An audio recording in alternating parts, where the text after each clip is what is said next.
Voilà. Donc Cédric, bienvenue à vous. Merci beaucoup de votre présence ici. Je ne sais pas s'il faut vous présenter, je vais essayer. Mathématicien, titulaire de la médaille Fields 2010, ce qui est, chacun le sait, l'équivalent du prix Nobel. Professeur des universités, ancien directeur de l'Institut Henri Poincaré, et aujourd'hui donc député. Un élément qui nous intéresse beaucoup ici, vice-président de l'Office parlementaire des choix scientifiques et technologiques, et ayant rédigé un rapport récent sur l'intelligence artificielle, y compris dans ses liens et dans ses applications en matière d'écologie et d'environnement. Donc plein de sujets possibles. Nous savons par ailleurs que, nous avons lu dans la presse par ailleurs que vous êtes candidat à des élections, mais vous le savez, ici nous sommes dans une fondation transpartisane, dont ce qui nous intéressera bien entendu principalement, c'est votre vision de l'écologie et en particulier évidemment des rapports entre la science et l'écologie. Vous le savez, je vous donne la parole et puis vous le savez ensuite, la question qui fâche, le débat avec la salle et puis in fine les 3 vœux, comme c'est maintenant notre habitude dans ces petits déjeuners de la Fabrique écologique. En tout cas, encore merci à vous et je vous passe la parole. Merci beaucoup, chers amis. C'est un plaisir de commencer la journée sur un thème aussi important et avec des acteurs motivés comme vous l'êtes, tournés vers le débat dont nous avons tant besoin. En ce qui concerne mon profil, on peut dire que par certains côtés, il se prête bien à un traitement de l'écologie. D'abord parce qu'il y a le côté scientifique, bien sûr, sur un sujet qui a éminemment besoin de réflexion et de diagnostic scientifique et technologique, mais aussi un profil très international pour un sujet qui l'est extraordinairement. Et puis, comme vous le dites, le fait que j'ai pris en charge l'Office parlementaire d'évaluation des choix scientifiques et technologiques, qui s'occupe d'organiser le débat au triple point entre science et technologie d'une part, politique d'autre part, citoyen enfin, avec la volonté de porter les débats sur la place publique autant que possible. Et c'est bien de ce genre de carrefour qu'il est question quand on est dans la démarche écologique. Vous le disiez bien il y a quelques instants, on a besoin de l'interface entre science et écologie considérée comme plus que juste une science ou un domaine technique, mais aussi comme un ensemble de politiques publiques, de comportements citoyens qui ont besoin de se faire dans la concertation, dans le transpartisan, comme vous l'êtes, et dans l'appropriation par l'ensemble des citoyens. On est sur un sujet qui demande une appropriation à tous les échelons auxquels on peut penser, l'échelon municipal, l'échelon régional, l'échelon national, mais aussi l'échelon mondial, et entre les deux, l'échelon européen. Et je suis convaincu que ça fera partie des enjeux de long terme de l'Europe, si elle veut avoir une vraie existence et se construire dans des projets, pas seulement sur des abstractions, que de s'emparer du défi écologique. Ça demandera beaucoup de moyens, ça demandera beaucoup de concertation aussi, et un travail qui ne pourra pas rester dans la technique, mais qui devra se décliner dans la citoyenneté et dans la solidarité. On commence par des constats que vous connaissez comme moi, mais qu'il est bon de rappeler et qui se sont solidifiés, si on veut, au cours des dernières années. Le premier est que nous vivons dans une planète en crise et que la crise écologique mondiale est peut-être la plus inquiétante et la plus grave, si l'on prend un peu de recul, de toutes les crises dont souffre l'humanité aujourd'hui. Cette crise écologique, elle se décline sur plusieurs tableaux. L'un est le dérèglement climatique, dont les conséquences attendues et affinées par les experts et qui commencent à se voir sont juste terrifiantes. L'un est la question de la chute de la biodiversité. Nous venons de présenter une note à l'Office parlementaire scientifique simplement sur le diagnostic de cette chute. Est-ce qu'il y a effondrement, extinction, effondrement précédant l'extinction d'habitude? Et même si sur ce sujet on a pu contester à certains moments le diagnostic, maintenant il n'y a plus de place possible au doute. Et puis la troisième grande crise environnementale, c'est celle sur la gestion des matières premières, où l'on voit bien que sur beaucoup de secteurs clés pour l'économie, pour l'industrie au niveau mondial, nous sommes sur une trajectoire hautement non renouvelable, de sorte que sur plein de matériaux clés, au rythme où l'on va, on n'a pas d'idée de comment continuer au-delà de la fin du siècle, disons. Sur les deux premiers en tout cas, on a pu débattre, et certains débattent encore, de savoir quelle est la part humaine des effets qui sont constatés. Et ici aussi, il faut regarder les choses en face. Si jamais il s'agissait d'un effet naturel et non causé par l'homme, alors pour le coup, nous sommes vraiment perdus. Parce que ça veut dire qu'il n'y aura aucun levier dont nous puissions disposer pour enrayer une crise qui s'annonce dramatique. On en revient donc, ne serait-ce que par espoir, à accepter qu'il s'agit d'effets induits par l'humanité et à se demander comment agir là-dessus. Ce sont des grands projets qu'on va regrouper sous le nom de transition écologique, qui regroupent des changements d'évolution dans l'organisation des cités, dans les cycles économiques, dans l'organisation de l'espace, dans l'agriculture, et qui doivent passer à la fois par le haut et par le bas, si on peut dire. Par le haut, c'est-à-dire avec une part de pilotage au plus haut niveau des coordinations institutionnelles, par le bas, c'est-à-dire au niveau des citoyens, par l'appropriation, par le débat, par la culture. Nous avons vu arriver ces dernières années un certain nombre de grands projets, en particulier à échelle européenne, insistant sur l'importance de grands plans internationaux. On a vu les plans tels qu'ils étaient proposés par des organismes tels que le Shift Project. On a vu le pacte finance-climat porté par Laruturu. On a vu le plan porté par Thomas Piketty et d'autres qui entend bien refonder le budget européen avec une grande part de recherche et innovation, et en particulier sur les questions de transition environnementale, et des sommes mises en jeu qui, dans tous ces plans, se comptent en centaines de milliards par an sur un certain nombre d'années. Ordre de grandeur globale qui est peut-être de l'ordre du millier de milliards. Avec évidemment deux grands enjeux tout de suite. L'un est le modèle économique pour financer ces gigantesques investissements, et l'autre est la façon de le faire dans la cohésion et dans l'entraînement, étant entendu, comme ça a été rappelé récemment par l'actualité, que toute mesure de transition écologique demandant des efforts qui seraient perçus par la population comme injustes aboutirait à des situations de blocage qui finiront par ralentir les choses.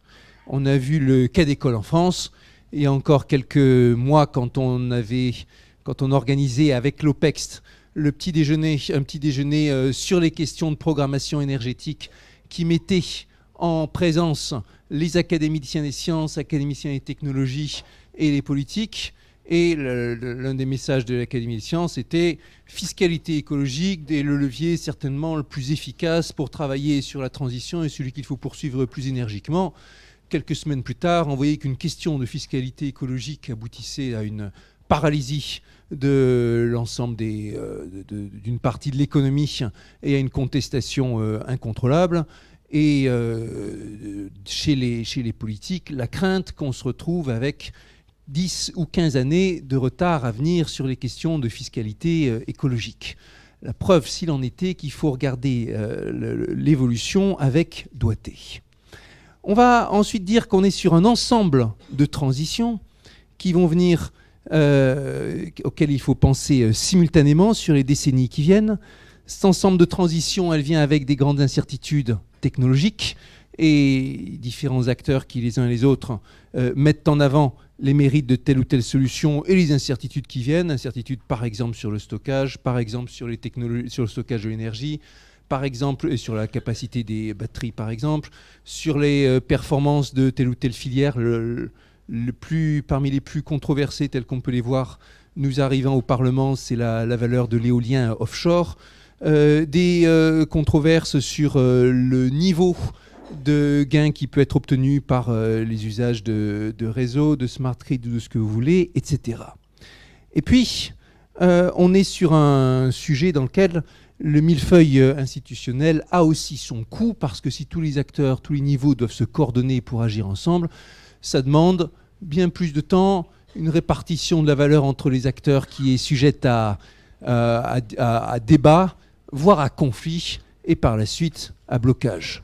Et sans ici porter aucun jugement de valeur sur les actions de ce qu'ont fait les uns et les autres, c'est pas le lieu dans la région parisienne. On a bien vu que la question écologique est une question sur laquelle la ville et la région se sont systématiquement opposées, aboutissant de façon claire à une perte d'efficacité.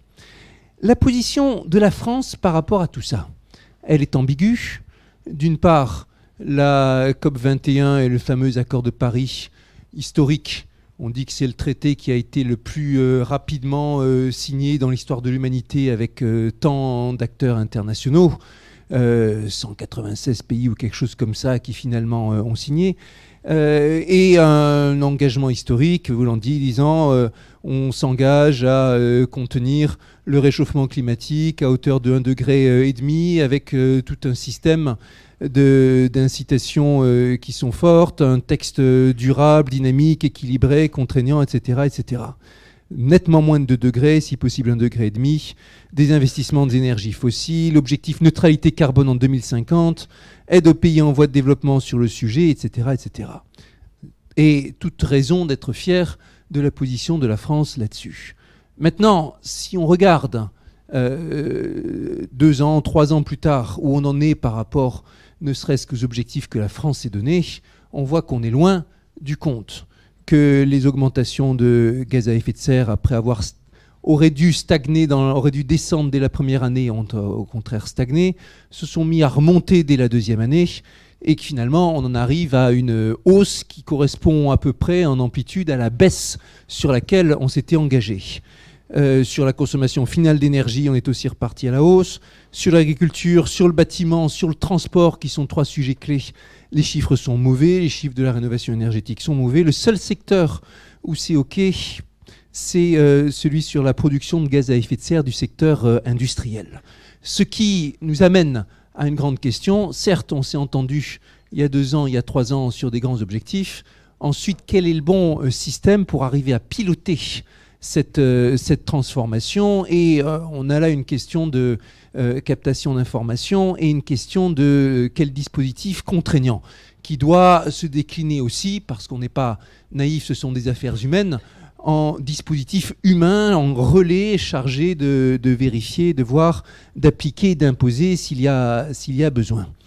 Ça, c'est à l'échelle de la France. Globalement, la conclusion du dernier rapport du GIEC, celui de 2018, l'une des conclusions, c'est que à l'échelle mondiale, nous sommes loin de suivre les accords auxquels nous étions engagés, et c'est quelque chose qui doit nous interroger. Contrôle de la mise en œuvre.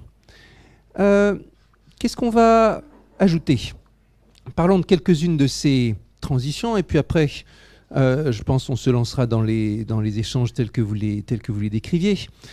L'un des axes majeurs, bien sûr, c'est le bâtiment, et on a vu qu'on a beaucoup de recherches en la matière et la possibilité aujourd'hui de créer des bâtiments à énergie positive, à très bas impact carbone. Et on peut dire que les problèmes techniques, technologiques au niveau de la recherche sur le bâtiment nouveau sont maîtrisés. Il n'en va pas du tout de même de la rénovation. Nous sommes énormément en dessous des objectifs déjà fixés il y a des années dans les lois Grenelle, par exemple. Et parmi les raisons qu'on peut invoquer, il y a le fait qu'au plan des incitations économiques, systématiquement, les incitations sont retrouvées dévoyées, détournées de leurs objectifs. Le fait qu'on n'arrive pas à mettre en œuvre l'idée d'un diagnostic qui s'applique à la globalité et à la diversité des bâtiments. Et puis le fait qu'au niveau des incitations économiques à la rénovation, on est là sur des casse-têtes. Des rénovations qui coûtent fort cher aux propriétaires, des rénovations qui sont fort peu valorisées. C'est quelque chose que j'ai testé moi-même comme beaucoup de monde. Vous avez beau investir beaucoup d'argent pour changer la performance énergétique de votre bâtiment, à la fin, ça ne change quasiment rien à la valeur telle qu'elle peut être estimée sur le marché de l'immobilier. et le retour économique sur investissement n'est juste pas là. De façon générale, sur tous ces sujets, on a des questions d'incitation économique et de comportement qui sont considérables, et c'est bien au-delà des questions technologiques. Sur les questions de mobilité, on est dans un ensemble de transitions en cours qui n'auront de sens que si elles viennent simultanément. L'une de ces transitions est le passage à l'électrique ou à un mix électrique, gaz, hydrogène, et en tout cas un abandon de la mobilité carbone. Certains pays l'ont formulé à l'horizon 2030, d'autres à horizon 2040. On a une étude en cours aussi à l'OPEX qui demande un investissement technique considérable et pour lequel on s'est adjoint les services de certains organismes extérieurs. Quand on entre dans le détail du dossier, on voit que là aussi, c'est pas qu'une question technologique, c'est une question économique dans laquelle le partage de la chaîne de valeur, l'équipement en infrastructure, la façon dont les autorités territoriales s'emparent du sujet, ont toutes leurs mots à dire. Et puis, on voit aussi que dans tous les cas, si on ne couple pas cette transition en termes techniques avec une transition du point de vue du partage de la mobilité, on n'arrivera pas à rendre les déplacements plus fluides, à avoir une action efficace sur la pollution, vue pas seulement comme pas contribuant aux émissions globales, mais aussi à la qualité locale du niveau de vie, émissions de pollution dans le quotidien et ainsi de suite. Donc, et puis à cela vient aussi s'ajouter la question de la révolution du véhicule, de la mobilité autonome, qui vient changer la donne en matière d'offres de services, permettre des services plus personnalisés dans un milieu donné pour lequel les comportements seront adaptés et qui est elle aussi en phase d'expérimentation et de transition. Sur tous ces éléments, l'élément humain est certainement le plus complexe à jauger. On a bien vu, par exemple, dans les expériences menées par la région Île-de-France ces dernières années sur le covoiturage, combien certaines incitations, même modestes, pouvaient changer la donne par rapport à la volonté de covoiturage, y compris des incitations dont les usagers eux-mêmes n'avaient pas conscience. Et on est forcé d'expérimenter sur ces sujets encore et encore pour apprécier ce qui va permettre le basculement. Abordons enfin la transition agricole qui a objet de participer aussi à notre bonne santé avec un rééquilibrage du menu alimentaire, avec autant que possible réduire de façon importante l'impact sur la biodiversité que peuvent avoir les engrais et les pesticides. Là encore, il y a de la controverse, mais on est sur une telle baisse de biodiversité constatée que des mesures énergiques vont s'imposer. Une demande de circuits courts et d'agriculture bio ou haut de gamme qui est très claire émanant des citoyens. Et puis des études scientifiques qui nous disent qu'en gros, la disparition des engrais et des pesticides de synthèse est possible à condition d'accepter une baisse de rendement de l'ordre du tiers, une réorganisation des circuits de production, en particulier dans les débouchés, dans la refonte de la chaîne de valeur et des circuits de distribution, et la diversification des cultures pour lutter contre les possibles aléas. De façon générale, que ce soit sur l'énergie, sur la mobilité, sur l'agriculture, on s'oriente vers des solutions qui sont toutes variées, multiples et jouant sur un certain nombre de facteurs. Maintenant, même une fois qu'on a évalué la possibilité cible, la transition reste complexe à mener. En tant que député de l'Essonne, c'est un sujet qui est sur ma table presque chaque jour parce qu'il y a le plateau de Saclay sur lequel il faut arriver à faire coexister le développement technologique, l'agriculture, la mise en œuvre de circuits courts, la transition, l'agriculture intensive vers du maraîchage. Et on voit que même quand tout est sur la table, il y a des réticences de la part du monde agricole qui peuvent être basées sur le changement de réflexe, changement d'habitude, changement de culture, changement de modèle économique, et sur lequel les choses ne se feront pas simplement. Je mentionne pour bien indiquer à quel point toutes ces questions d'architecture humaine et transmission de protocoles, combien elle peut être dure à quantifier. Quand vous regardez les estimations du Shift Project sur les investissements qui sont nécessaires pour réaliser la décarbonation à l'échelle européenne, vous avez une énorme part qui est consacrée à la rénovation du bâtiment. Vous avez un certain nombre de différents secteurs. Le coût qui est consacré à la transition agricole, c'est 0. C'est indiqué que c'est négligeable par rapport au reste.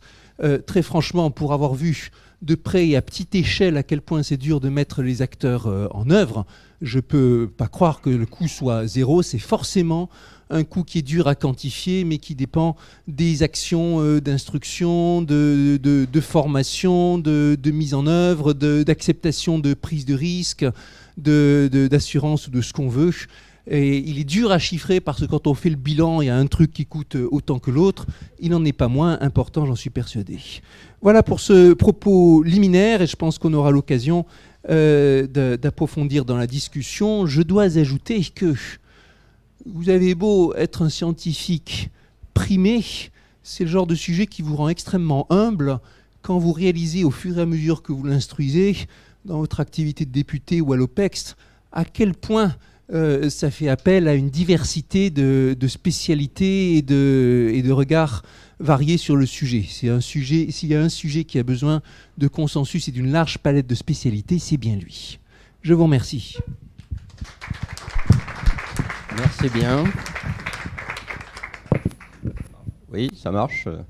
Merci bien, merci beaucoup. Donc je vous pose la question qui fâche et qui est la suivante. Nous, dans cette salle, un certain nombre d'entre nous, peut-être pas les plus jeunes, et il y en a beaucoup, sont habitués à un office parlementaire des choix scientifiques et technologiques qui, dans le passé, a joué un rôle majeur dans un sens, disons, de pur choix scientifiques et technologiques, sans prendre en compte l'impact de ces choix sur les sociétés, sans prendre en compte souvent des valeurs économiques et sociales, et, disons, pour certains rapports, avec une orientation quand même assez nette dans un sens qui n'était pas dans le sens de la transition écologique. Nous le savons bien, ce type de raisonnement existe. Il existe aussi à l'Académie des sciences. Il existe aussi au Parlement, puisqu'il y a, semble-t-il, le projet d'une commission d'enquête parlementaire sur les énergies renouvelables, qui est un peu dans la même philosophie, c'est-à-dire concrètement, on essaye de démontrer que les énergies renouvelables sont trop coûteuses, etc., etc., sans avoir une vision, disons, objective et une vision partagée par l'ensemble des acteurs sur ces sujets. Alors, ce qui nous intéresserait peut-être, c'est que vous nous disiez votre diagnostic de départ il y a 18 mois sur cet office, et puis les quelques dispositions que vous avez prises depuis pour essayer de corriger les choses, parce que je pense que vous avez essayé de corriger les choses, mais on le sait bien, il y a aussi des pesanteurs qui restent extrêmement fortes dans ce domaine. Ma première remarque, c'est qu'on est sur le sujet de l'écologie, sujet de la transition écologique, qui est marqué par différents courants, différentes philosophies, et même au sein des mouvements actuels pour la transition écologique, des tendances variées qui font que vous avez de grandes figures qui peuvent être en désaccord complet sur tel ou tel point lié aux technologies. Celle qui fâche le plus étant certainement le nucléaire. Vous écoutez, quand par exemple vous donnez la parole à un Jean-Marc Jancovici, qui est l'un des piliers du Shift Project, il vous dira très clairement que pour lui, hors du nucléaire, point de salut. Ou du moins qu'il est très important de garder une forte part de nucléaire. Cela pour dire que même au sein des mouvements écologiques non gouvernementaux, non institutionnels, il y a des visions qui peuvent être très marquées d'un côté ou d'un autre. Maintenant, un office, un organisme, il a sa vie propre, mais avant tout celle de la culture qui imprègne ses membres. Et on sait que pendant longtemps, l'office parlementaire scientifique a reposé sur un très petit nombre de personnes qui se sont forgés dans un objectif clair qui était aider la puissance publique à piloter le nucléaire. Et il en reste des traces dans les habitudes, les liens, les réseaux, les avis, tout ce qu'on veut. Mais avec le renouvellement qui a eu lieu tout récemment, il y a aussi une volonté très claire de la part des nouveaux membres de réorienter de façon forte l'Office vers des sujets qui sont plus liés à la transition écologique, dans ses transitions environnementales aussi, dans ses composantes sociétales et dans ses comportements. Par exemple, nous avons en ce moment une mission à l'OPEX dont le but est la faisabilité de la mobilité à zéro carbone à horizon 2040. Et c'est une mission qui s'occupe là aussi de comparaison internationale, de mettre en jeu, travailler sur les modèles économiques et ainsi de suite. On vient tout juste de présenter une note, sénateur Bignon, sur la disparition, l'extinction actuelle des espèces. Sujet effondrement ou extinction, c'était l'avant-dernière note présentée. On a eu une note dès le début de cette année aussi dans la mandature sur la rénovation thermique des bâtiments. Et par exemple, vous êtes un petit peu dur avec l'Office quand vous jugez son action passée. L'efficacité énergétique du bâtiment a fait partie des thèmes qu'il a porté fort ces dernières années, en liaison avec le CSTB par exemple.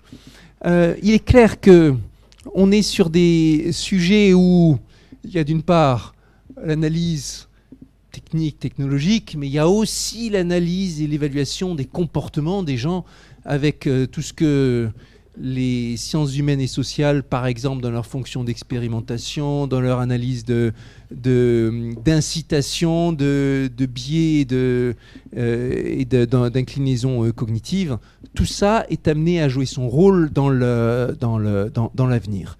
Et il est clair que avec moi, mais avec d'autres à l'OPEX, la transition écologique et la vision future de l'écologie sera l'une des préoccupations numéro 1 et peut-être la préoccupation numéro 1 de l'OPEX. Sachez en tout cas que la Fabrique écologique et son réseau de, aujourd'hui, 700 à 800 experts dûment répertoriés est à la disposition de l'Office sur différents sujets. On a beaucoup travaillé sur un certain nombre de sujets, donc y compris pour contribuer aux travaux. On pense qu'en effet, la diversité des sources d'expertise est absolument essentielle pour arriver à des conclusions rigoureuses. Voilà, donc on passe à la phase débat, à la phase question en tout cas, et débat. Donc je vous passe la parole, les uns et les autres, pour la première question. Bonjour, Florence Liévin, déléguée générale de Coenov. Nous, on travaille sur les questions énergétiques et notamment le bâtiment, donc j'étais très sensible à tout ce que vous avez pu dire. On a vu passer dans la presse ce qui est appelé la petite loi énergie, qui en effet à ce jour est relativement petite dans la mesure où elle comporte 5 chapitres et 5 articles. Je voulais savoir si vous aviez pu en prendre connaissance et surtout quelle ambition peut-être, ou tout du moins quels axes vous alliez porter ou vous souhaiteriez porter dans cette loi, si vous aviez une volonté d'appropriation, d'aller plus loin que ce que le gouvernement prévoit aujourd'hui. Merci. Merci. On va peut-être prendre 2 ou 3 questions. Là-bas.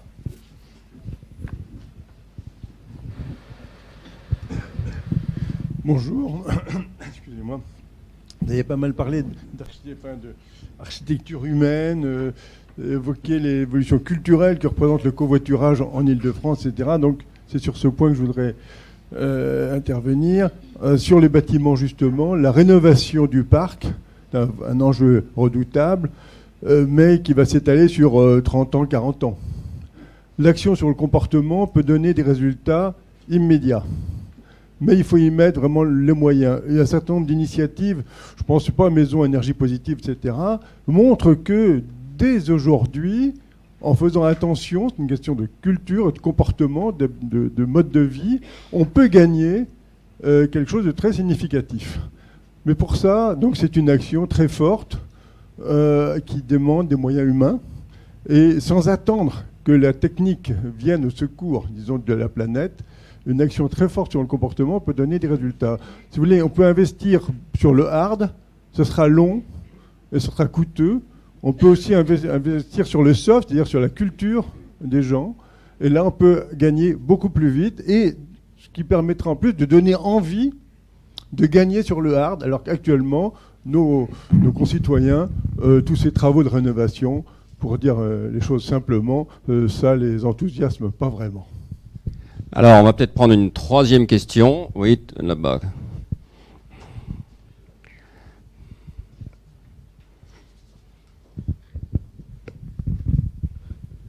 Bonjour Cédric et puis tout le monde bien sûr. Merci pour cette présentation que j'ai un petit peu ratée au début. Mais j'ai une question sur, tu y as fait allusion très subrepticement sur la question de la formation. Et puis comme tu sais, je suis aussi sur l'éducation. D'une part sur la formation, tu as fait allusion à des travaux et à titre personnel, tu as été concerné. Dans mon entourage aussi. Et le gros problème, c'est qu'on s'aperçoit que les gens ne sont pas formés, ils ne connaissent pas. C'est pas qu'ils ne veulent pas, c'est que quand ils montent une pompe à chaleur à l'envers ou des choses comme ça, j'ai plein d'exemples. Alors on a d'une part un problème de formation, d'une part, et je le disais dans une autre instance, on a un peu une boboisation de tous ces sujets. C'est-à-dire qu'on oublie d'une part qui, donc dans les formations, et qui... l'économie circulaire qui va ramasser les déchets, qui fait... Donc tout un peu, on parlait du social, la question sociale, c'est-à-dire cette question de formation, cette éducation. Je disais à certains groupes de mettre en avant cette formation qui est essentielle, d'une part, formation professionnelle, formation tout au long de la vie. Et il y a l'autre volet, bien évidemment essentiel aussi, c'est l'éducation. L'éducation aux sciences, l'éducation aux sciences dures et sciences sociales, comprendre justement ce que tu expliquais, cette complexité. On est assez... Voilà. Donc, je m'arrêterai là parce que je pourrais être trop longue. Mais un peu ce volet qui est pour moi essentiel. Et je rejoins un peu la question de Dominique, c'est-à-dire aussi les modes de vie. Comment on modifie au quotidien. Et on le sait les uns et les autres que c'est pas simple. Cédric, à vous. Allons-y. En premier, de façon générale, on est sur un sujet... où il faut sans cesse aller plus être inciter le gouvernement et essayer de le forcer d'aller plus vite et plus loin sur tous les sujets. C'était l'une des raisons qui nous ont poussé un certain nombre de collègues à créer, ce qui est inédit à l'Assemblée nationale, un intergroupe, une structure qui s'étale au-delà des groupes parlementaires, qui aujourd'hui comprend presque un tiers des parlementaires de l'Assemblée, inégalement répartis en fonction des groupes, tous les groupes sauf un, et qui a été fondé et qui maintenant est en grande partie animé par Mathieu Orphelin. La raison principale pour laquelle il a démissionné de son groupe étant de pouvoir se consacrer avec autant de liberté que possible à animer ce groupe et à être justement en pression sur le gouvernement. On s'est réparti les rôles les uns les autres par rapport à des sujets à aborder, pas forcément dans cette loi, mais de façon générale dans l'action gouvernementale. Comme moi, je travaillais beaucoup sur le sujet intelligence artificielle, c'est l'un des sujets que j'ai instruit. C'est pour la raison pour laquelle, dans mon rapport sur l'IA, il y a un chapitre entier qui est consacré à l'environnement. Et avec le rôle ambigu de l'intelligence artificielle par rapport à l'environnement. D'un côté, toutes sortes d'outils d'aide à la décision, par exemple pour vous dire où est-ce que c'est le plus efficace pour pour mettre des panneaux solaires, pour quel bâtiment rénover en priorité, des entreprises en France en particulier comme NamR qui s'occupent de mettre l'algorithmique au service de l'aide à la décision pour la rénovation énergétique. Et d'un autre côté, ça c'est l'autre face, une industrie, l'industrie de l'algorithme, qui est, quand on regarde toute la chaîne, fort polluante parce qu'à la fin, c'est du matériel informatique, c'est une industrie qui consomme des terres rares, du silicium, tout ce que vous voulez. Dans la chaîne humaine d'extraction et de participation, il y a des choses qui se passent dans des conditions socialement inacceptables dans des pays en voie de développement qui contribuent à garder les prix artificiellement bas pour le matériel avec lequel nous nous équipons. Et donc c'est un domaine qui a besoin de gagner en prise de conscience, en rationalisation de la dépense énergétique, en création de labels, en regroupement de forces, etc. Et donc c'est plus sur ce genre de sujet qu'à titre personnel, je me suis investi. On a aussi été instruit du côté de l'OPEX des choses telles que le bâtiment.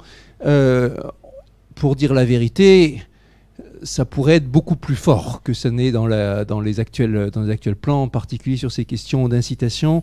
On a travaillé sur les questions de chèque conversion et d'incitation à la conversion du véhicule, d'un véhicule à mauvaise performance énergétique vers un véhicule à meilleure performance, et en particulier vers des véhicules électriques.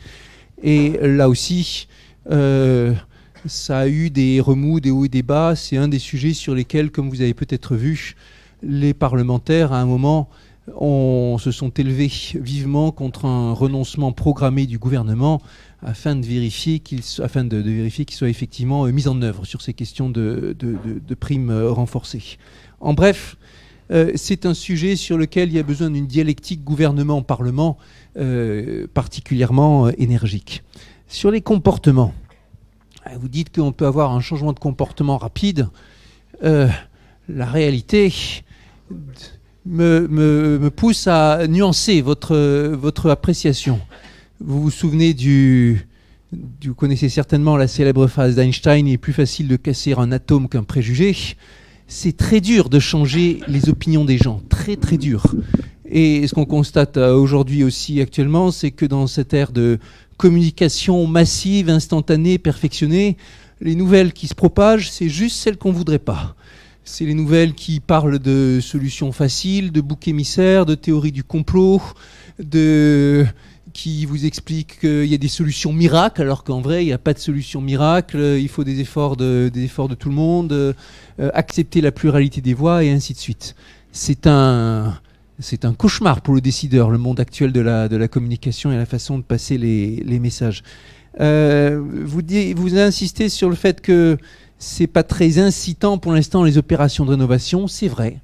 Actuellement, c'est pas très emballant pour les propriétaires. Alors, c'est vrai que le 30 ans, 40 ans que vous indiquez, il a une réalité. En gros, ça correspond au moment où il faut faire la rénovation en profondeur d'un bâtiment pour éviter qu'il se détériore de façon importante.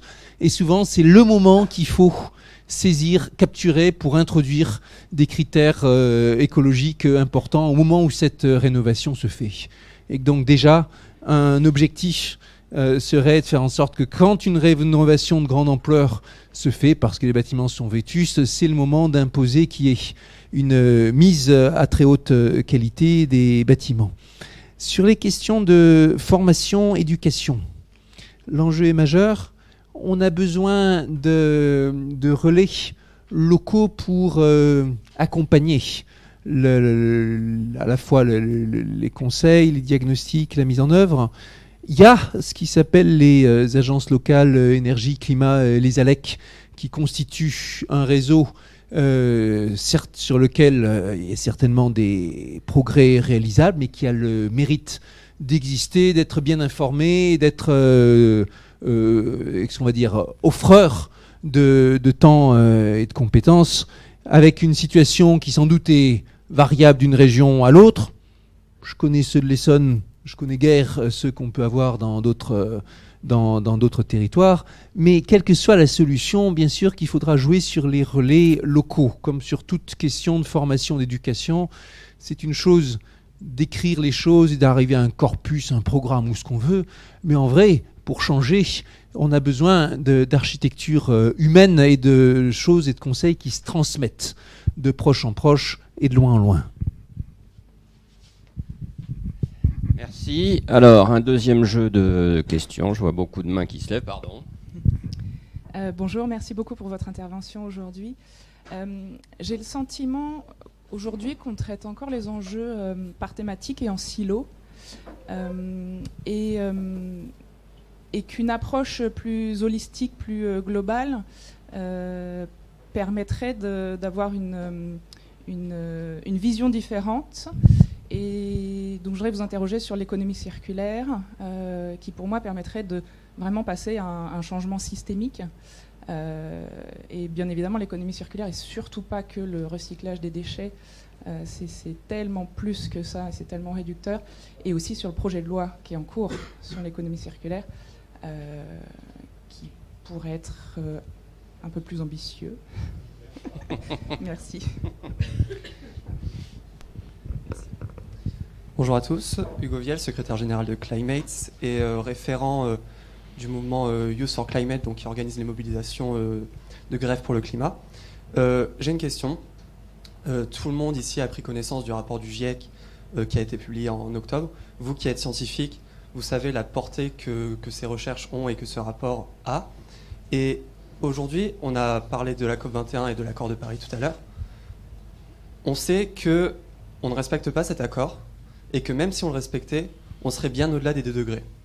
Donc la question que je pose, c'est pourquoi on ne prend pas des mesures radicales et surtout, on a les solutions aujourd'hui, on les connaît, vous en avez cité plein. Pourquoi on n'applique pas ces solutions? Pourquoi, et je rebondis sur la question d'avant, pourquoi on a juste un ministère de la transition écologique et solidaire et pourquoi on ne prend pas l'enjeu de la transition écologique dans sa dimension globale, et j'ai entendu le mot systémique et c'est exactement ça. Pourquoi on n'agit pas concrètement en fait? Et je sais que c'est compliqué, j'ai participé à la COP24, je suis les travaux du ministère, je sais que c'est compliqué à mettre en œuvre, mais aujourd'hui on est dans une situation d'urgence et je demande vraiment très naïvement et très candidement, mais on ne peut pas continuer comme ça. Aujourd'hui j'ai 20 ans et je sais que c'est pas la majorité des personnes dans cette salle ce matin, mais j'ai 20 ans et je me dis, mais en 2050, où est-ce qu'on en sera en fait si on continue sur ce chemin-là? Donc ma question c'est, pourquoi exactement, pourquoi on sait la situation, prenons des actions. Merci beaucoup. Alors, une troisième intervention là, et puis on reprendra un autre jeu en 2 interventions ensuite. Hein, voilà. Bonjour, Carole Irigoyen, maire adjoint à la ville de Montrouge à l'environnement. Une question, aujourd'hui les communes doivent se prononcer sur la ZFE, la métropole, votre avis personnel? Ok.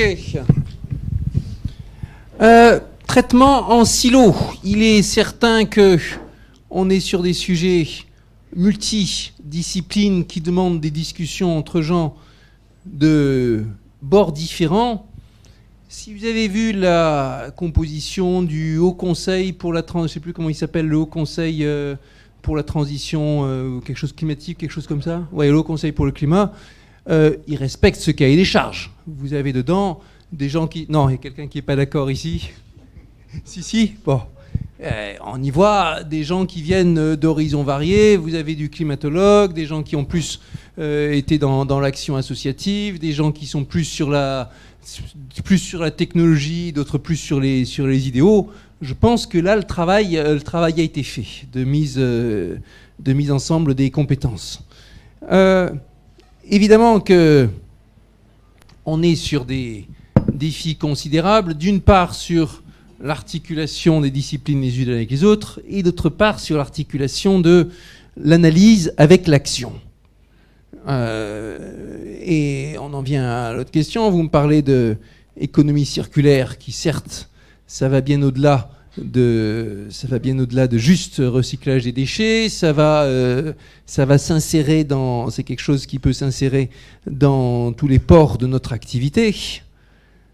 Pour la mise en œuvre, justement, ça demande un travail à toutes les échelles et de plein de décisionnaires différents. Vous me dites que le projet de loi pourrait être plus ambitieux. Il a le mérite d'avoir été porté en jouant sur un aussi grand nombre de tableaux que possible. On peut dire que les sommes totales allouées pourraient être supérieures.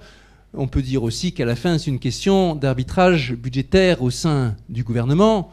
On peut rappeler aussi que sur à peu près n'importe quelle action, ça a été une de mes révélations dans l'action politique, sur n'importe quelle action, vous découvrez que vous avez juste un problème de moyens qui est considérable et qu'il n'y a pas un secteur en France qui ne soit pas au bord de l'asphyxie ou de la rupture ou de la difficulté à se maintenir. Pas assez d'argent dans l'éducation, pas assez dans la santé, pas assez dans les infrastructures, pas assez dans la sécurité, etc., etc.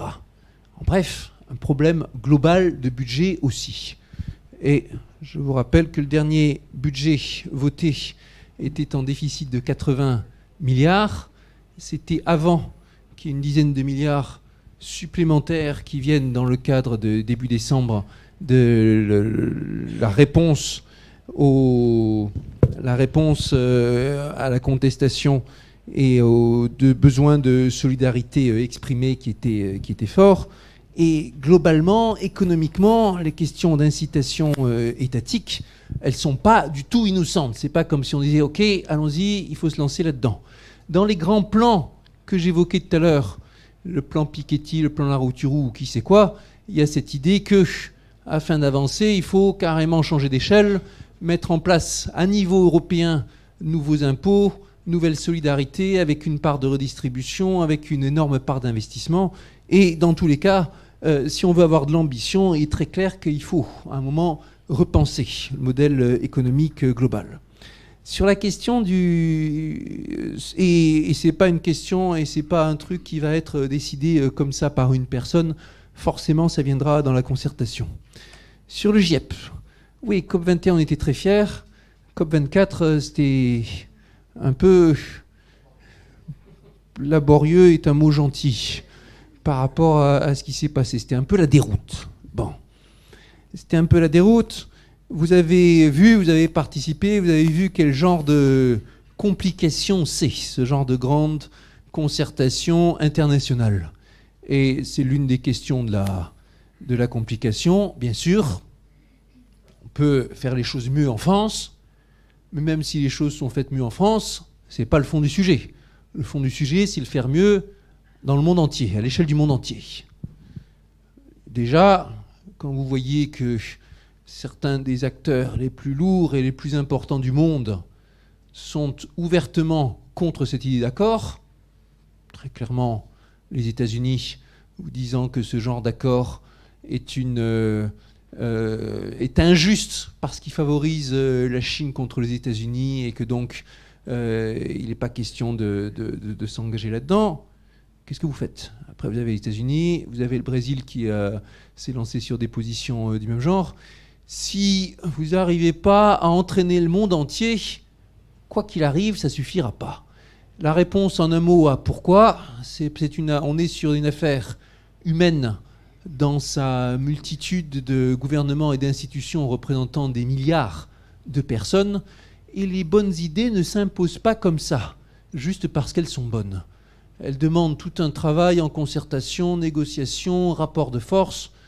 À l'échelle mondiale, on ne voit pas comment, sans un rassemblement des forces de l'Europe, on aura une capacité d'influence sur la marche du monde qui soit suffisante. Et très certainement, ça fait partie des enjeux de la construction européenne.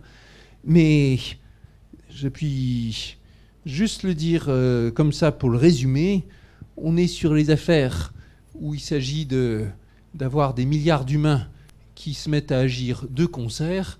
C'est pas parce qu'une idée est bonne qu'elle s'impose.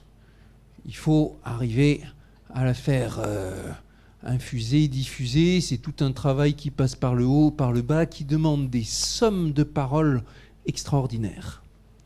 Sur la zone à faible émission, je pense que globalement, c'est un bon début, mais ça aurait pu se faire avec plus de concertation.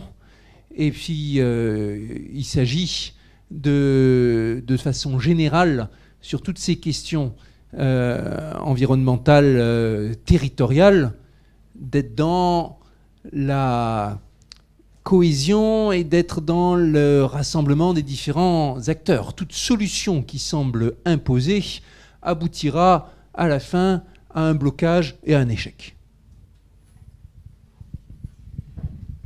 Merci. Alors, il y avait une intervention là, ou là-bas d'abord, puis là. Oui, bonjour. Une question peut-être compliquée. Groupe La République En Marche, comment vous voyez le centre de gravité finalement du groupe sur l'ensemble de ces questions par rapport à d'autres majorités? Est-ce que vous pensez que c'est un élément structurant? Est-ce que ce sont des questions sur lesquelles finalement il y a une forme de consensus sur l'ensemble des débats au-delà du groupe? Voilà. Ici. Et puis là. Oui, bonjour, Sylvain Rotillon. Moi, je suis au service de la recherche du ministère de la Transition écologique et solidaire sur les rapports sciences-société. Donc, tout ce que vous avez dit, c'est vraiment intéressant à ce niveau-là. Je voulais vous interroger un peu sur la question du rapport entre science et politique, parce qu'on parle beaucoup aujourd'hui de science-based policy, vous l'avez dit par rapport aux pesticides, aux controverses. Pour moi, j'ai fait de la recherche et le chercheur, il est dans le doute. C'est pour ça qu'il cherche. Donc, il n'a pas de certitude, sinon il ne chercherait plus. Et la politique n'a pas besoin de doute, elle a besoin, elle, de certitude. Donc il y a une relation qui est assez complexe et qui aujourd'hui, trop souvent, on attend de la science qu'elle donne des réponses et on utilise la science pour ne pas prendre de décision, finalement, en disant c'est aux scientifiques de trouver la réponse et le politique se cache derrière le scientifique là-dessus. Donc vous, en tant que scientifique et politique aujourd'hui, comment est-ce que vous vivez ce positionnement? Ici. Oui, Damien Moreau. Vous avez beaucoup souligné la complexité des actions à mener pour faire avancer la transition énergétique, en particulier pour modifier les comportements.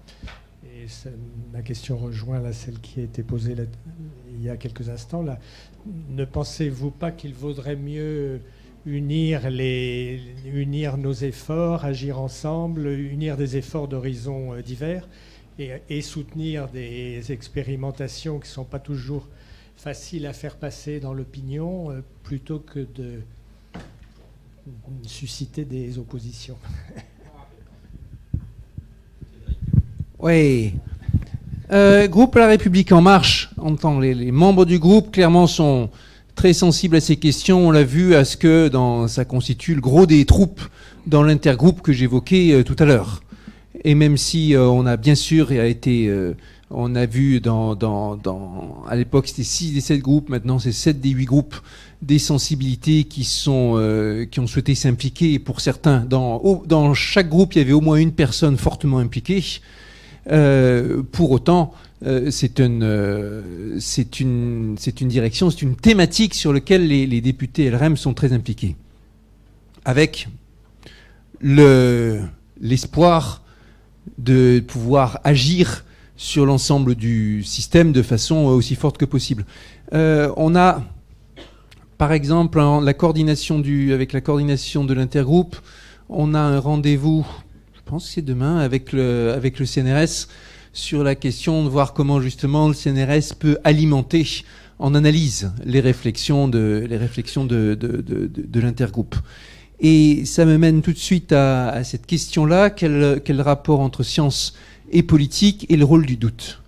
Oui, le scientifique est dans le doute, c'est normal et ça fait partie de sa fonction. Et sur à peu près n'importe quel sujet complexe, on va trouver d'ailleurs des avis divergents au sein des scientifiques. C'est rare qu'il y ait des vrais consensus sur les questions qui sont vraiment importantes. Là encore hier, je me trouvais face à une question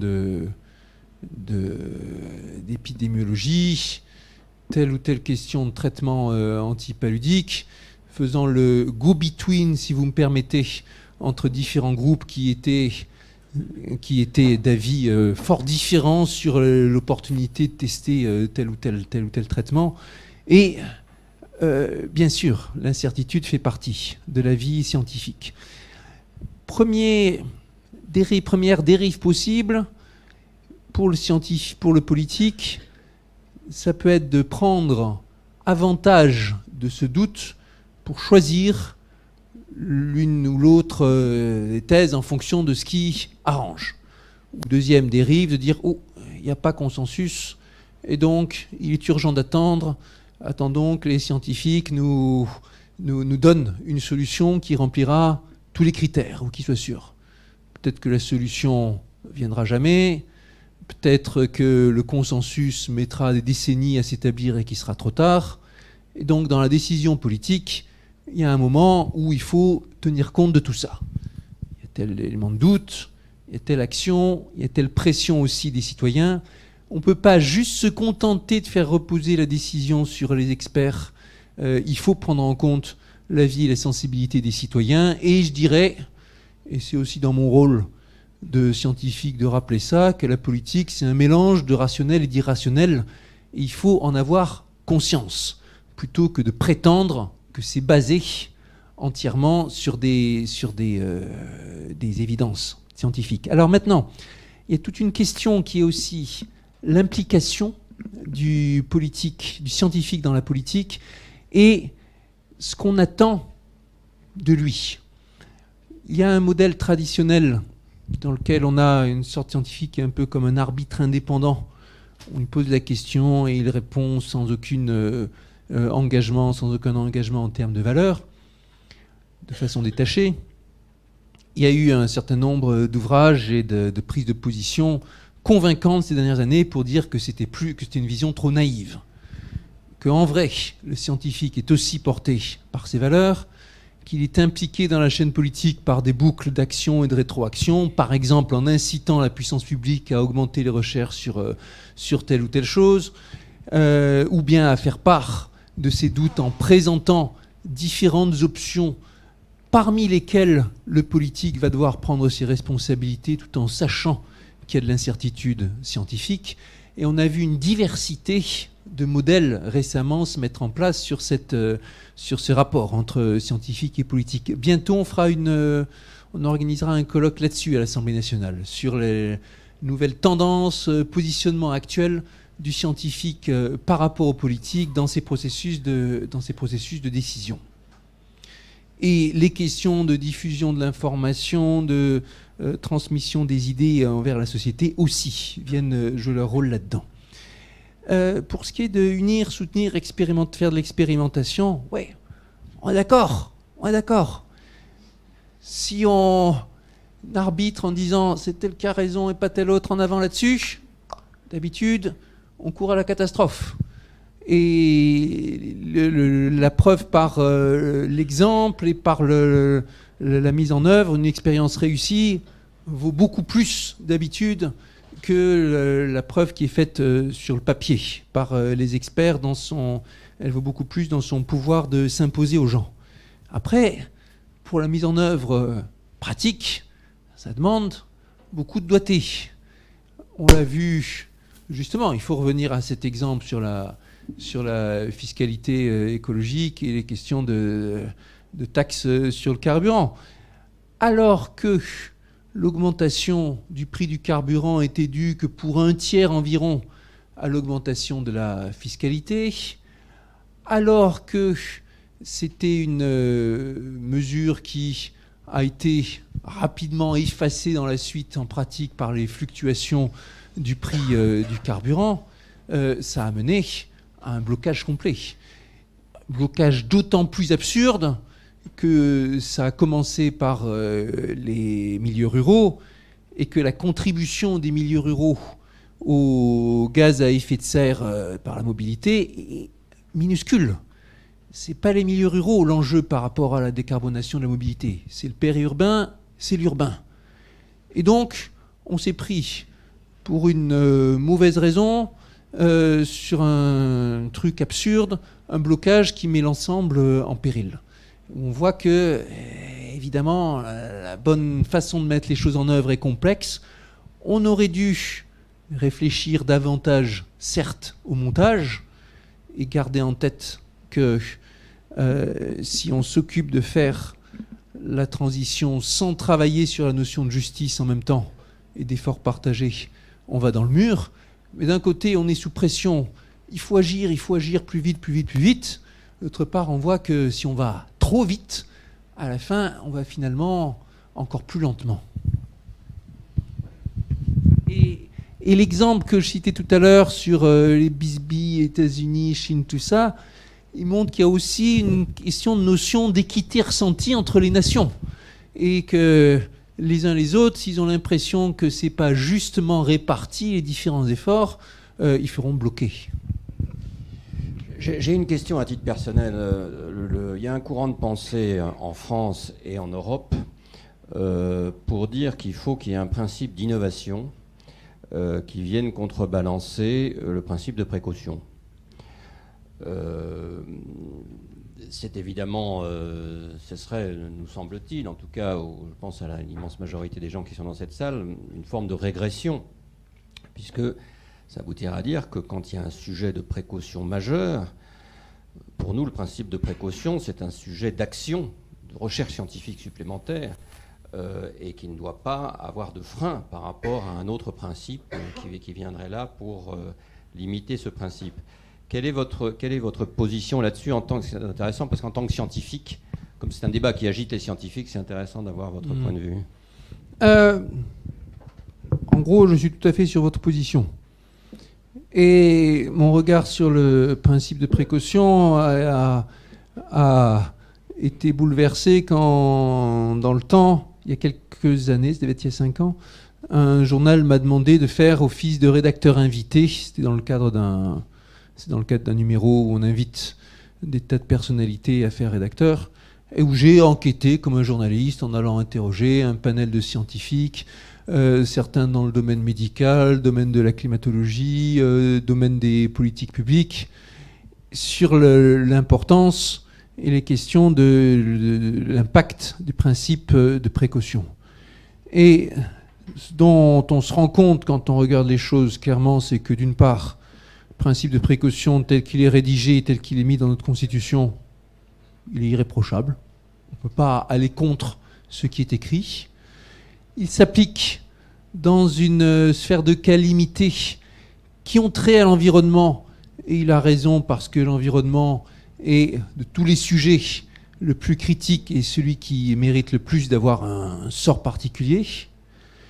Il ne dit pas qu'il faut s'abstenir de faire les choses. Il dit que s'il y a de l'incertitude, il faut redoubler de recherche.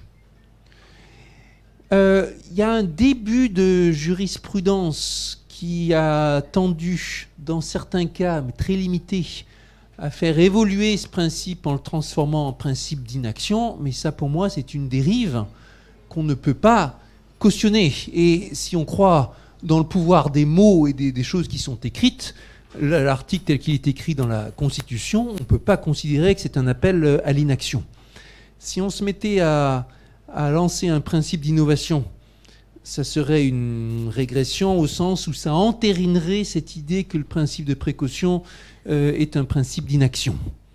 Et je pense que le vrai enjeu, c'est au contraire de bien concilier, faire entrer la démarche qui dit incertitude, implique redoublement des règles, des recherches, pardon. On peut constater que quand on regarde à travers le monde les endroits où ça a été introduit, dans certains pays, dans certains États, ou pour certaines municipalités, il n'y a eu aucun impact négatif particulier. C'est vraiment, on a l'impression que c'est en France qu'il y a un débat aussi vif là-dessus.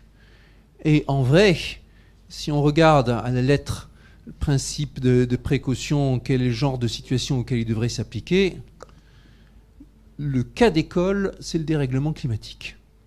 Très clairement. Parce que menace de dommages irréversibles pour l'environnement, incertitude. Si on applique le principe de précaution à la lettre, ça demande qu'on investisse des milliards et des milliards supplémentaires dans la recherche pour parer au dérèglement climatique et à ses conséquences. Merci. Alors, autre question, autre intervention de votre part. Oui. Merci pour votre intervention, Lucas Robin-Chevalier. Je me pose la question, je reviens sur la question du nucléaire. Vous avez évoqué que le rôle de l'Office parlementaire était pendant longtemps d'accompagner le pilotage du nucléaire. À l'heure actuelle, dans le cadre de la programmation pluriannuelle de l'énergie, EDF va devoir remettre un plan au gouvernement afin de préparer le nouveau, l'après-nucléaire. Quel va être le rôle, du coup, de l'Office dans cette action qui est prévue dans les 2 prochaines années? Merci. Nous allons être... on va prendre 2-3 questions et puis je répondrai à cette salle. Autre question, autre intervention.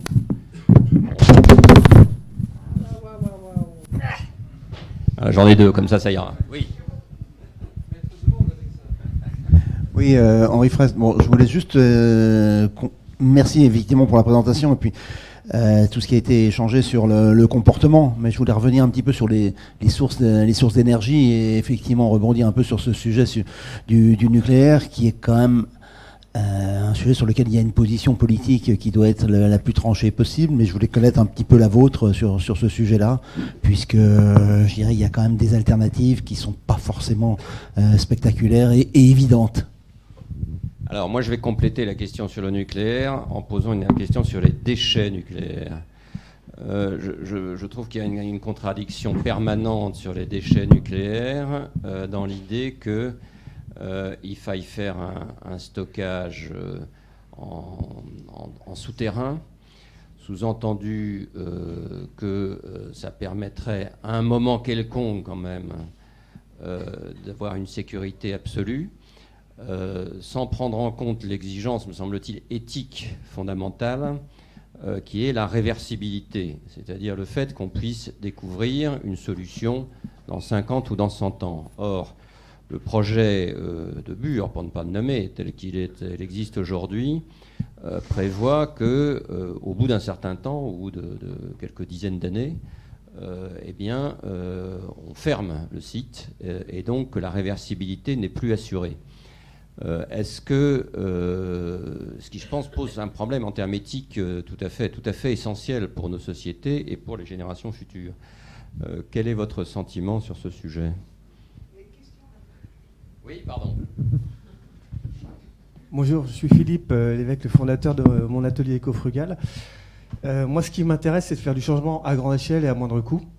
Je pense que pour ça, il faut avoir une approche bénéfice-utilisateur, comme le font très bien les GAFA, c'est-à-dire montrer en quoi le développement durable permet de gagner du pouvoir d'achat, c'est une réalité, du confort, de la santé, du bien-être.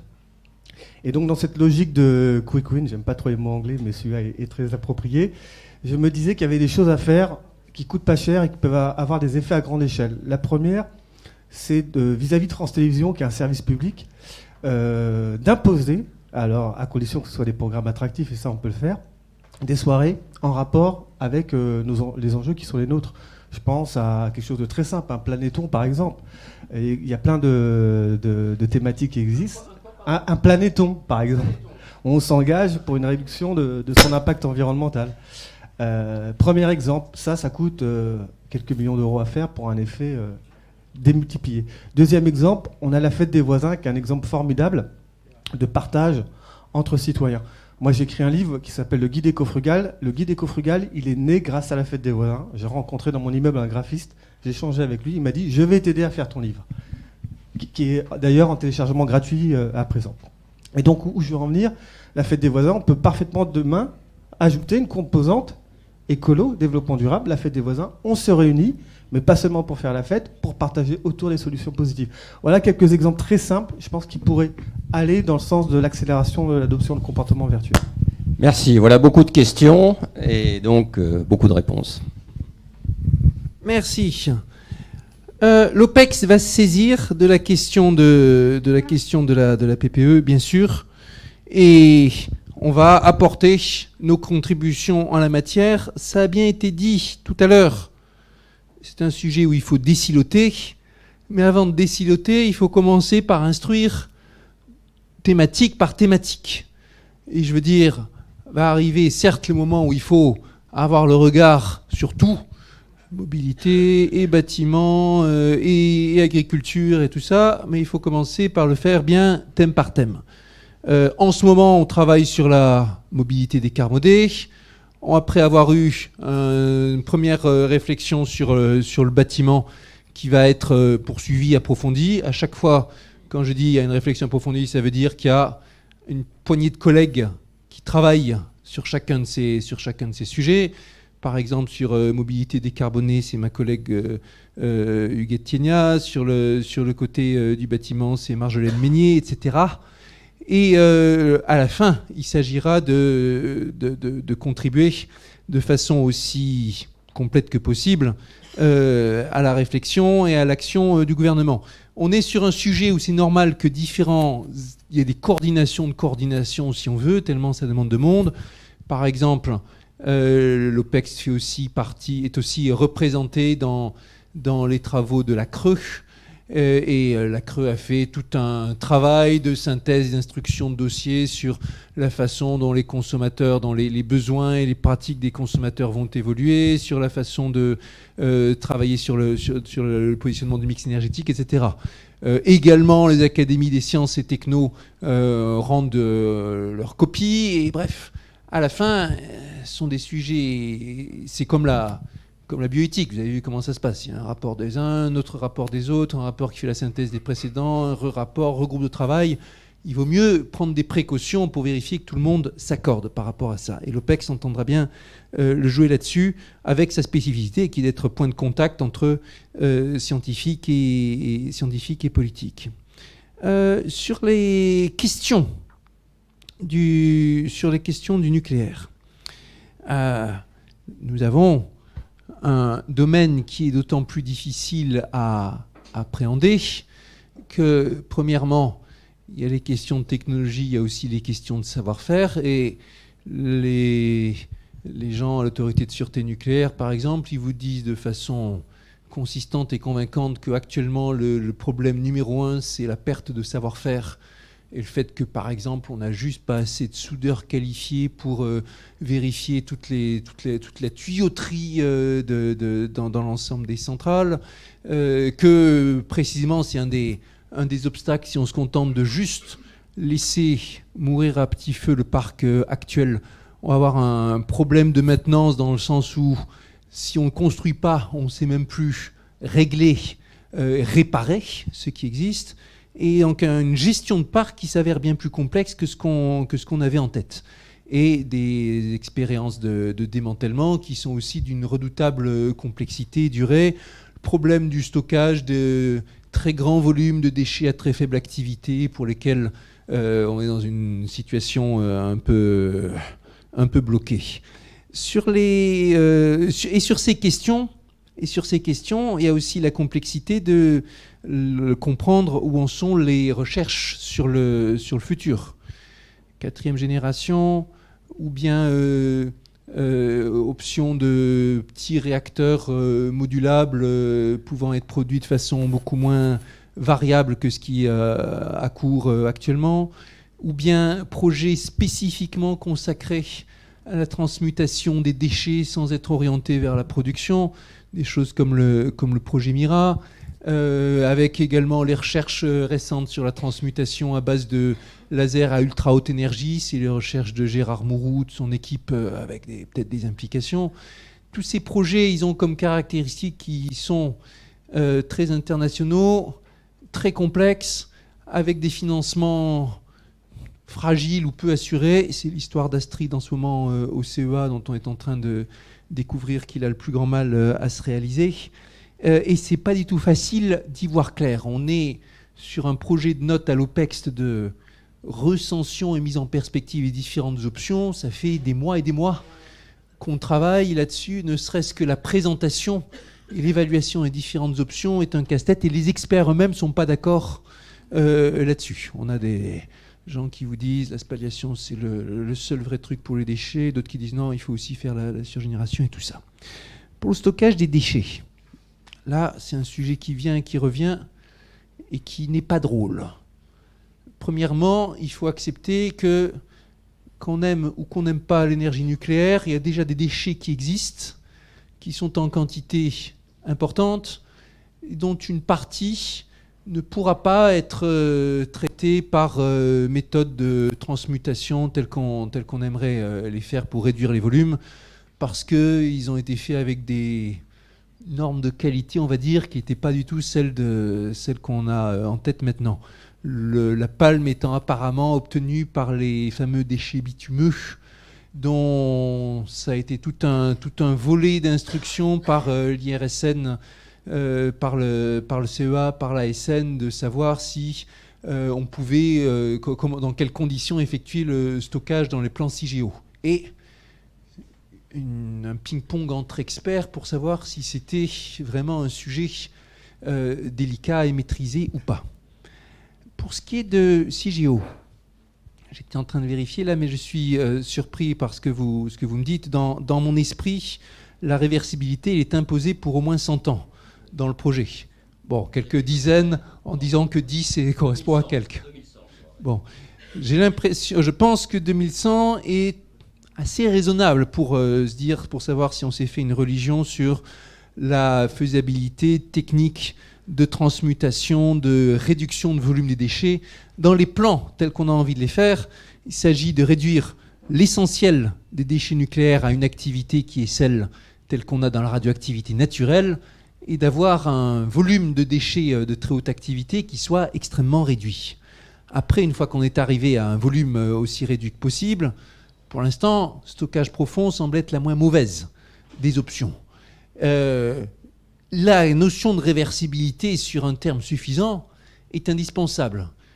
Il se peut que le 100 ans doivent être, qu'il soit opportun de le transformer en 150 ou je ne sais pas quoi.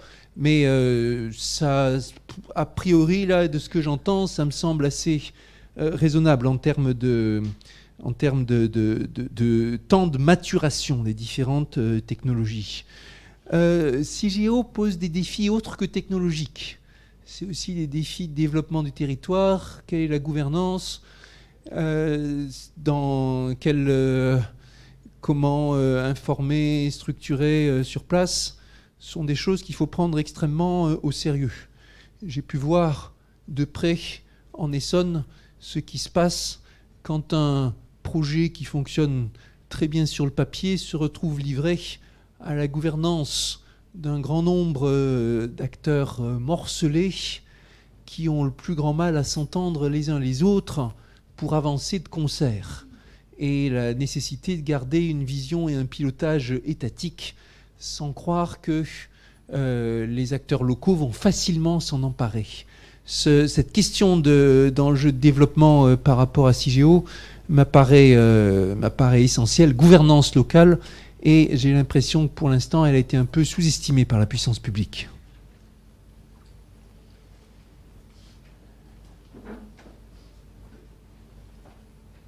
Merci beaucoup.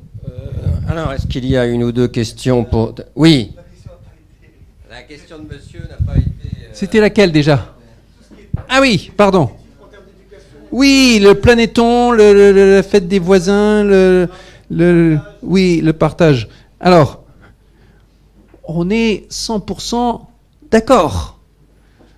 Mais de nos jours, on en revient à la question comment faire transmettre un comportement aux gens de façon durable. L'enjeu, c'est pas que ce soit juste sur une journée.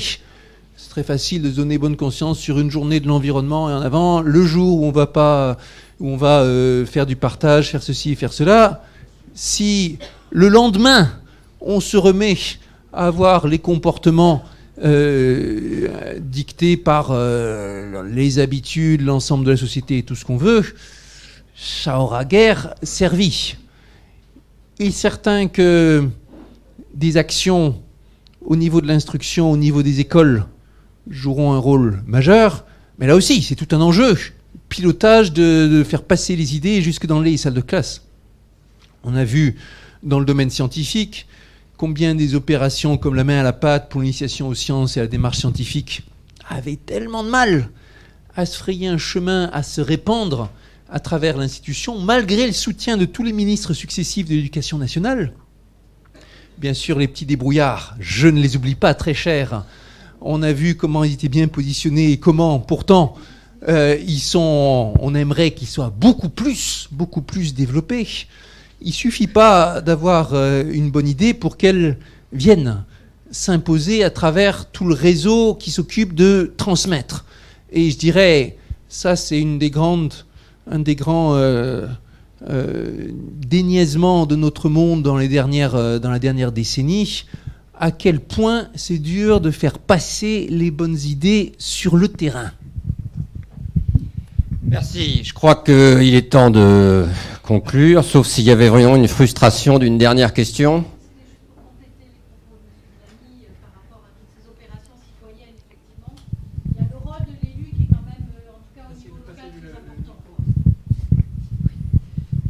Juste pour compléter effectivement les propos de M. Villani, nous au niveau local, on le voit bien, il y a sur toutes ces initiatives éco-citoyennes, ils sont souvent portés, toutes ces actions sont portées par les élus pour un accompagnement auprès des familles, auprès des écoles, auprès des enfants.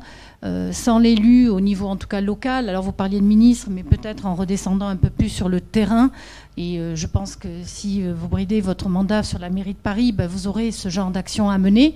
Voilà, on compte beaucoup sur l'élu, mais on est aussi, c'est notre rôle d'engagement citoyen, sans parler même du politique, voilà.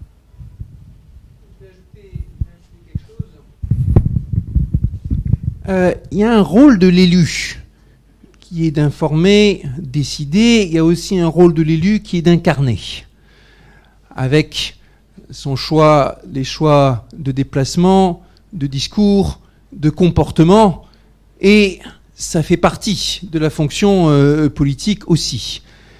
Dans le cas qui nous occupe, bien sûr qu'on est sur des questions qui s'invitent à toutes les échelles. Et c'est pas comme si on veut, quand on veut développer une centrale énergétique, quelle qu'elle soit, c'est un truc piloté. On a les experts, on a les plans, et en avant, il faut assurer la position de tout ça.